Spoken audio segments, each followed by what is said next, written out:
Fabrício Naitsky, agora trazendo destaque internacional para a gente. Tudo bem, Naitsky? Bom dia. Bom dia, Lívia.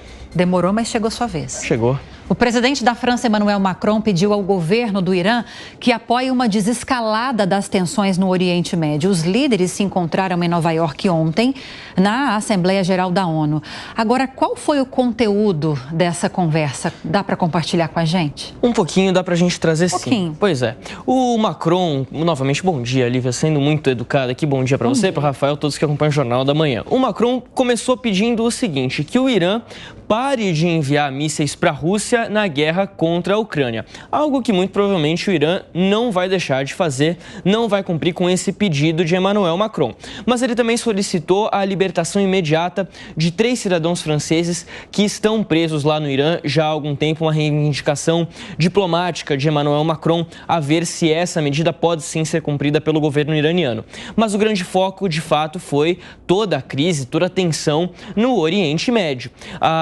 Não é a primeira conversa, diga-se, entre Macron e o governo iraniano, o representante do governo iraniano. A gente lembra que o Massoud Pezeshkian, que é o presidente agora do Irã, foi reeleito recentemente, depois da morte do seu antecessor. E aí agora toda uma discussão. Nas conversas anteriores, o Macron tinha pedido o seguinte: primeiro, que o Irã se afastasse de uma lógica de represálias no Oriente Médio. Aquela coisa do você me ataca, eu te ataco de volta e por aí vai.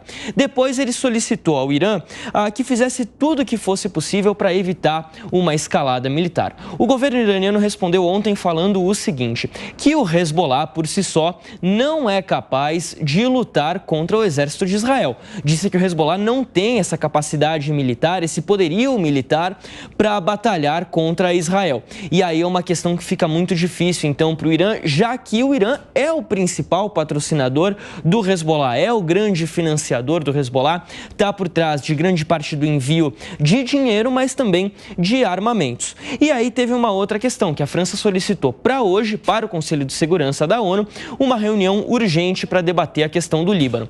O que essa Assembleia Geral da ONU está se mostrando é o seguinte, o grande pano de fundo dela são encontros entre líderes internacionais, representantes da Europa, próprio governo americano, Canadá, algumas forças asiáticas também, Japão e China e vários países árabes, claro, para tentar tratar dessa tensão lá no Oriente Médio agora entre Israel e Hezbollah e, consequentemente, também o governo libanês. Bom, se de um lado tem essa pressão, tem essa movimentação em Nova York, tem movimentação também lá no Oriente Médio, o governo do Reino Unido pediu que todos os cidadãos britânicos saiam imediatamente do Líbano. A gente está falando aqui de um universo de pelo menos 10 mil pessoas. Não foi o único governo estrangeiro a fazer isso.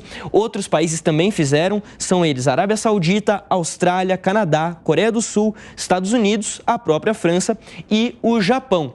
O Reino Unido também fez o seguinte, despachou mais 700 tropas para o Chipre, um país que fica ali, uma ilha no mar Mediterrâneo, a cerca de 300 quilômetros do Líbano. Essas 700 tropas vão se juntar a uma força militar permanente do Reino Unido por lá para auxiliar na retirada de moradores britânicos, de civis britânicos do Líbano, caso eles não consigam sair pelo aeroporto de Beirute, que é a capital libanesa. Enquanto isso, o governo brasileiro disse que está reunindo informações dos brasileiros lá no Líbano para uma eventual retirada, como a gente viu acontecer em Israel no ano passado, como a gente viu acontecer na faixa de Gaza. Bom, Benjamin Netanyahu viaja amanhã para Nova York para participar da Assembleia Geral da ONU. Ele deve discursar na sexta-feira, é um discurso bem aguardado, que deve ter retaliação dos diplomatas, e aí ele volta para Israel no sábado à noite, a ver se entre a participação dele na ONU e o retorno para Israel, ele pode se encontrar ou não com o Joe Biden, com outros líderes internacionais, para ver se tem algum rumo nessa história. Lula volta para o Brasil, mas muito ainda vai acontecer na Assembleia. A gente conta com você para trazer as informações. Naitsky, obrigada, viu? Até mais.